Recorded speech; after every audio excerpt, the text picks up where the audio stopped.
We are here today with Myleaha Hermanns. She is a great friend of mine. I've known her for many, many years. She just happens to be my son's fiance. Um, I wanted to do an interview with her because one of the things that I've noticed as I've been working with clients for a couple years now is that a lot of my clients are very young and very full of knowledge and very full of wisdom. And, you know, a couple of years into me and Myleaha's relationship, and we started talking about spirituality, and I was very shocked and amazed at what she knew and what wisdom she already had. So it was it's very important to me that people realize age has nothing to do with spirituality. It's all about what's inside and how you connect and your level of consciousness. So that's why she's here. Myleaha, if you want to say hi to everyone. Hi, everyone. So she put out a blog like 6, 7 months ago. It's been out for a little It's been while on now, for a while, yeah. where she just kind of talks about her life experiences and how things have affected her. She also has been doing readings, which are completely mind-blowing and accurate, and she just has this flair for reading. She's very good at it. So after this is over, I'm going to link her, how you get a hold of her, how you get in contact with her through, I think you're on Facebook. Yeah. Yeah, Facebook or my number, email, anything like that works too. Cool. So kind of get into this a little bit. um, Myleaha, if you could just give us what your childhood was like in a nutshell.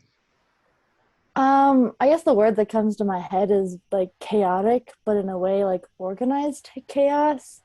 Um, Everything was kind of, you had to fight for it in a way, or it was gonna be gone. And we definitely had a system with it. Whenever something would go wrong, I was there for my sisters, and I would just keep all observation in my head and then move forward from there. I definitely did a lot of observing. I would make sure that I knew all the information I could see or anything like that. Me and my sisters have a really like tight bond. We always have, and I just keep going back to that. But I mean, organized chaos is what comes to my head. Gotcha. Sometimes that's the best environment to grow our spiritual strength. So you have sisters, if you could kind of go into a little bit of that, because I know, you felt that you had to be the protector of your sisters, and if you want to kind of go into that story aspect of it. Yeah, I mean, I was the only child for 4 or 5 years until my sister Haley was born. And at first, I hated the idea of it. I was like, I want to be the only child. No, I'm not having this. But then I held her for the first time, and my life and perspective completely changed. It was like I'm giving my entire life to this kid. Like I am going to be there no matter what. And after I had my two other sisters, I realized that it's not going to change with them either. I'm going to give everything in my all. I definitely would try my best to make sure that they didn't go through anything too hard, or that I would try to protect them from the arguments or the drama. I would make sure that they were in the room, they were occupied and happy, and or I would take them to the park. Even my dad would sometimes come over and make sure that we were okay and would take us to Toys R Us or something. But I think as I've gotten older, I thought that that might have changed, but it never has, and it'll never change. I still am kind of like an overbearing mother with them, where I'm like, it's okay, I got this. I will do whatever I can to make sure that you're okay. And I ask them to tell me everything, and will fight anyone who tries to hurt them. It's a very big protective, helping nature with me. Like I'm a very nurturing person, and I just I can't help wanting to take care of people, especially those like my little sisters. They are everything to me. Right, right, absolutely. So I guess at what age did you step into that role? When, you know, when did you feel that you had to be this other personality for them? I mean, honestly, it was almost immediate when she was my first sister was born. Um, but I remember that things weren't as bad when she was first born. She got a little older, so I was probably around 6, maybe 7, and I just realized that like I can take whatever comes. I just don't want them to have to deal with that. So I was pretty young when I started taking on the role of kind of a second mother slash protector. But yeah, it was like 6 or 7 probably. Wow. So do you want to kind of go into that relationship with your mom and why you kind of filled that role? Yeah, I think it was a very I don't know if she's bipolar. I'm not saying that, but I think it was a very bipolar relationship because me and her were very close. We were very tight knit. I told her everything. She kind of was a more of a friend most of the time to me than a mom. And I never had an issue with that. But I think where it started going wrong was that she wasn't just saying these things to me, she was saying them around my sisters.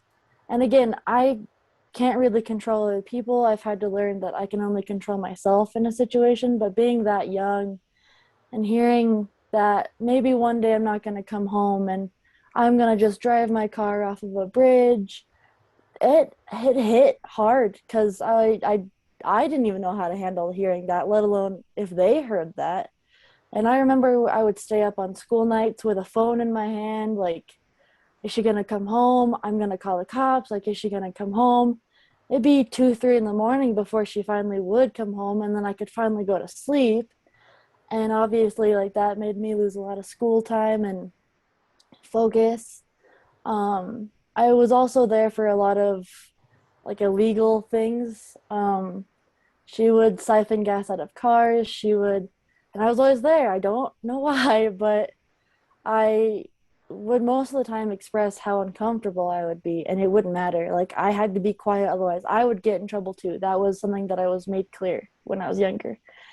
And then as I started getting older and realizing like this isn't a healthy relationship that I'm having with her anymore, then I tried to distance myself and things got more personal. She would attack how I was being as a daughter.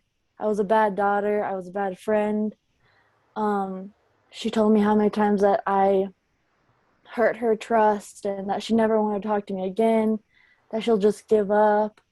And it really sucked. I strive to be a very good person to people, and I'm a people pleaser. I will literally lay down and become the mat for someone to walk over. I don't care as long as they're okay. But at one point, it would just sacrifice my siblings' well beings, and I couldn't handle that.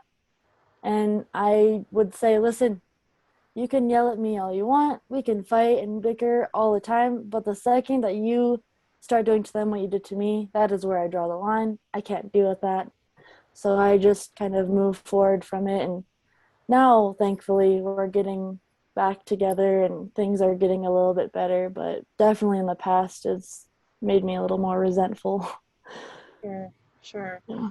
So I kind of feel this already, but do you feel like you're at a point where you can look back at that and find something to be grateful for, something to be positive for? Obviously, there's still going to be some trust issues and some healing and some trauma that comes up, but do you feel that you're able to look at that past relationship with some type of grateful feelings?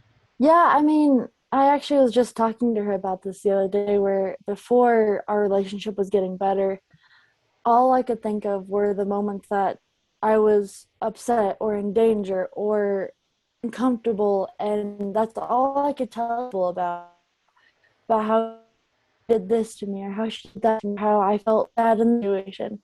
But now that I'm seeing things with her and she's beginning, It's like I remember and good moments with her about how, gosh, we would go to the pool. She literally rode her scooter all the time with us. It was definitely like a shift in thinking because, like I said, I was very upset for a long time and resented her. But now it's a lot easier to look back and be like, wow, like that time was actually a really good day. It just had a small moment that sucked. Mm, It's a lot easier for me to tell people stories that are actually good now because I can accept my past a little bit better. right. Yeah, well, I honor the journey that you've gone through to get to where you are now. There's so many people out there that are still kind of dealing with those issues from parents or somebody early on in their life where they felt that they had to be the adult when they weren't the adult. Yeah. So, I think it's great where you are now, and that you're able to look back with some positivity. Um, so I know one of the things, kind of shifting gears here, that we wanted to talk about as well is how you are now starting to become more comfortable with your spirituality and kind of feeling at home in your own heart. So if we could talk a little bit about how how you were raised in a more like traditional setting, Right. but these polarizing beliefs, and you're getting in contact with your authentic self. If you can kind of walk us through that process that you went through to get there. Yeah, I think because when I was younger, my mom's side of the family and my dad's parents were Christian. They believed in God. My dad's parents, they did go to church, but my family never really went to church.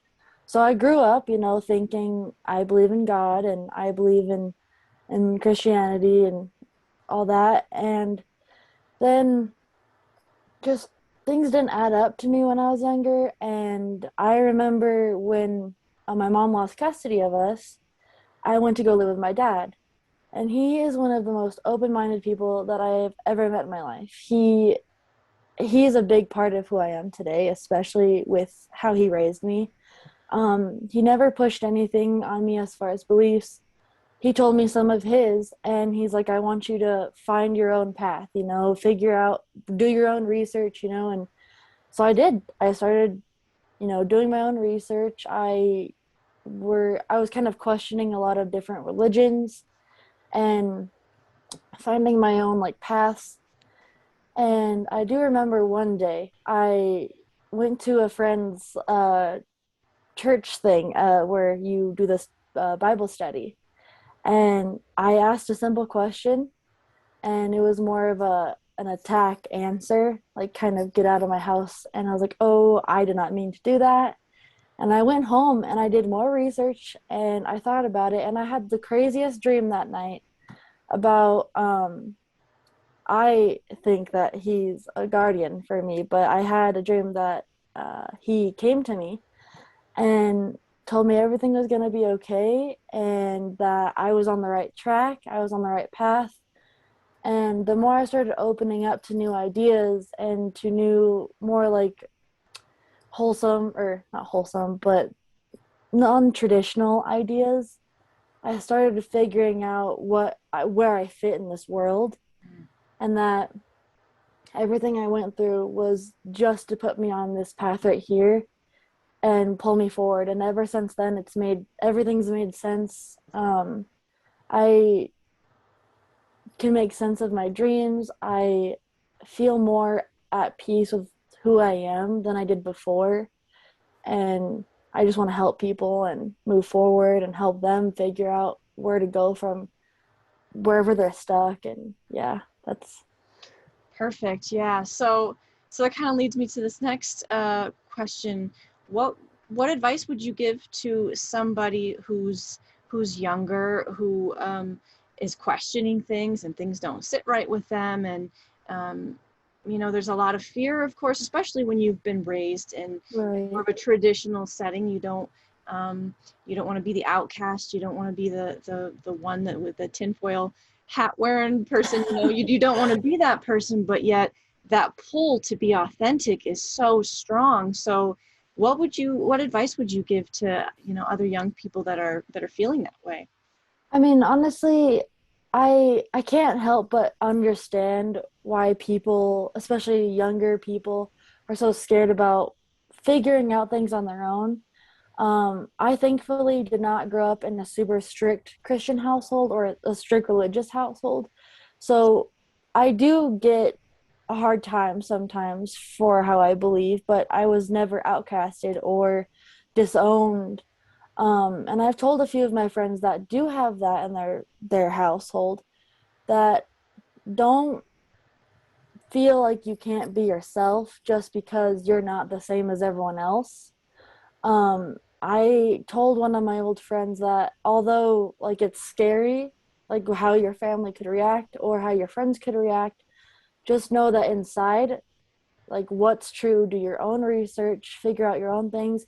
You don't necessarily have to tell people what you're thinking or what you're feeling if you think it's going to hurt how, safe you're going to be or how you're going to end up feeling, because once you're old enough to be on your own and get out of a toxic environment for you, that's when you can like okay, I'm officially free. But don't just, I mean, my advice at least is don't hide how you're feeling or hide the path that you want to go on just because you're scared, because you can always still feel those things without outwardly saying them. And when you're free, that's when you can do whatever you want and officially be out and about and, finally feel your spiritual self or do your own things, research, go anywhere you want. Um, just don't let people tell you what's right, because only you're going to know what's right. It's going to sit well with you and you're going to take off with it. And if it doesn't, then move on to another idea. That's what I had to kind of learn. Mhm.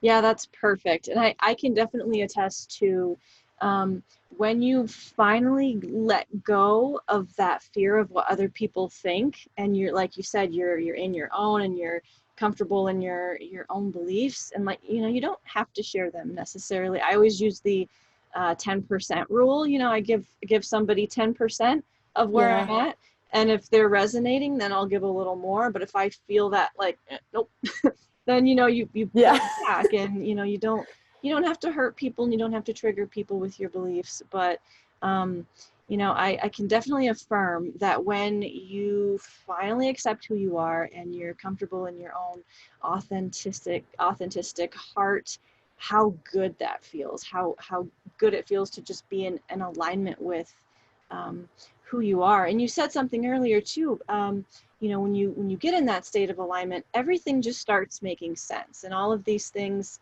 in the past, they're all building. It's all building blocks to something else. And I think for you specifically, I think it's so important, the very specific tool set that you have, coming from the childhood that you had, that you're just going to be able to help so many other people that have been in those types of situations. So I very much appreciate your story.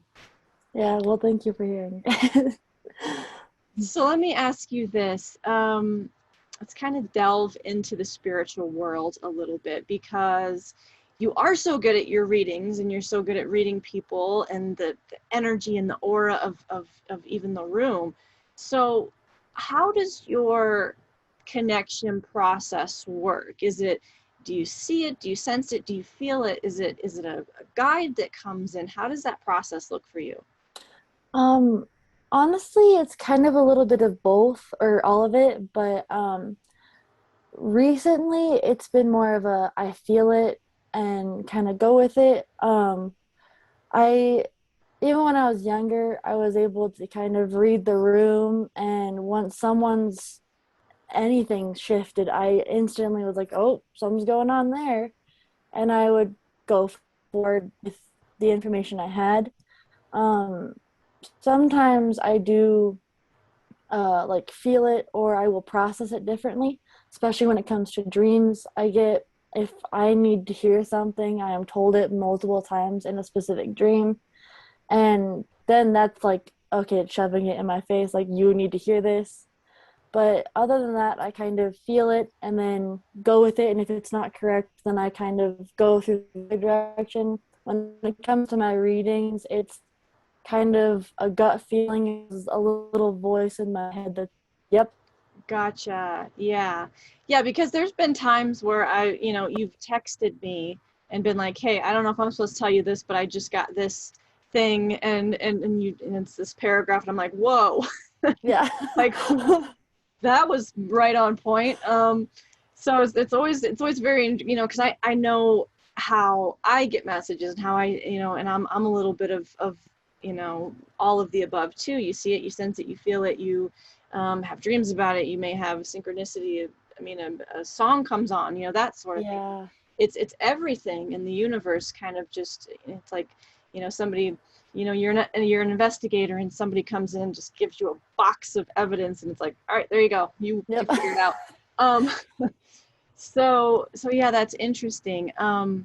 So are there any specific set of, I'll say, like, do you connect with angelic realms or certain guides or like collectives or how does that work? It really depends on a certain situation. Before, I just thought that it was like a split person. Half of me knew what was going on, and it was more of like a clairvoyance thing where I just kind of knew. And I do think that that's still a thing because I do read energies a little bit easier. But sometimes when I'm doing readings, I think it's my guide speaking to me. Um, Especially one of my guides that I've recently learned was a guide or a part of me was Leon. Um, especially him, and then one I don't know the name of, but it's a female and she's more of like an angelic, like higher up, um, more centralized to the energies. And sometimes that's when I get that overwhelming feeling of I need to tell someone this information right now. But other than that, it's kind of the voice in my head, Leon, and I just roll with it and it ends up being correct or it ends up resonating with someone. I'm like, sweet, But Right. if it really needs to be out there, it's definitely more of the angelic area of it that is pushing it down. Gotcha. Okay, so I want to ask you this too. What is your understanding of the concept of God or source? How would you explain that to, let's say you have a client that comes up to you and they're having questions about the divine. How would you explain that premise to someone? Well, I guess, I mean, I've always believed in like a higher being. And when I was younger, I used to say higher being or beings because I don't know. I didn't know. And as I got older, it became a little more clear that it's not necessarily like an entity of like God or like a person. It's more of, in a silly way of saying it, it's more like a Mother Nature sense of it, where I picture this like tree of life. And we are all things of knowledge. And we're all kind of doing our own pathing, going around and finding our own way. But then I also believe in a version of reincarnation where if you didn't learn something that you were supposed to learn in this life, then you move on to your next life. And pretty much just like a knowledge base. I explain to people, like, okay, well, if God's not real or if these entities aren't real, what's the purpose? The purpose of anything else, knowledge and moving forward as a collective, actually being a collective being. We're all part of one thing, one mind, if you will, and we're all out here collecting knowledge to help multiple things, multiple people, dimensions, because we're all a collective. And that's how I explain it, is just that we're here for knowledge and experience. And the more you come to peace with that, come to understand what's going on, the more it just ends up making sense. And Yeah, perfect. I love it. I resonate with that all. Yeah, it's great. Um, Last question here would be, how do you see your path moving forward? I know you want to help people, and I know maybe you're not quite sure how you're going to help people, but when you look into the future, how do you see that? How do you see that shifting or progressing? How do you see your service to humanity unfolding? Well, I honestly didn't realize how, like, it might sound cheesy, but I don't know, didn't realize how much the readings would hit people, and people who aren't even like on the same like page with me when it comes to systems of belief. And I would be super skeptical when I was the same way. I'd be like, I don't know, like this might not work, it's kind of fake.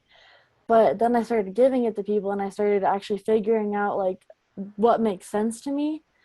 And I've had so many people who aren't on the same page as me come to me and like almost cry, or all like it just hit them. And I'm like, oh my gosh, like I didn't expect that reaction at all. I really thought that you were going to say something different. And I would say one of the examples of moving forward and helping people are doing more readings for people who might want to hear them or might need them. I also can't help but try to help people who are upset or dealing with stuff, because I don't care what I have to do. If I have to be upside down and juggling, I will make someone laugh, and then we'll move forward from there. And I don't think that'll ever change about me. I just think that the way I go about helping people will progress as I get older and figure out more, I guess, how to connect with people on a deeper level when they're sad. Yeah, I love that. That's perfect. And that's how healers figure it out. Honestly, when I started, I didn't really know where the hell to go either with it, but the more you work with people, and the universe is beautiful because the universe will send you the exact right people you need at the exact right time, and you will learn from them what you need to learn, and it's this beautiful symbiotic relationship. And you'll grow and not only will your spirituality grow, your consciousness grow, the trust in yourself and the trust in your own intuition will, like you just said, people will come to you, just it hit them, and that's a confirmation to you, like you're on the right path, like this is where you're supposed to be, you're doing it right, keep doing more of it, and it's just going to keep blossoming and growing. And there's no ceiling to consciousness, like there's no ceiling to where when you have a positive intention and you just want to help people, that just gets bigger and bigger. There's no top to that. I will put your information in the bio, and people can get in contact with you, email you, check you out on Facebook, get an awesome, accurate reading from you. And yeah, thanks so much for being here. Any last words, Myleaha? I guess just don't compromise who you are or on your path, just because you think others are going to see you differently. I had to struggle with that, and I don't think anyone should have to, because who you're going to be is who you're going to be. Your path is right there, and definitely be more okay with accepting that. And I don't know, just go with it, roll with it. Perfect. I love it. Awesome. Well, thank you so much for doing this, and but perhaps have you on again. Thank you for having me on. Yeah, awesome. Great talk.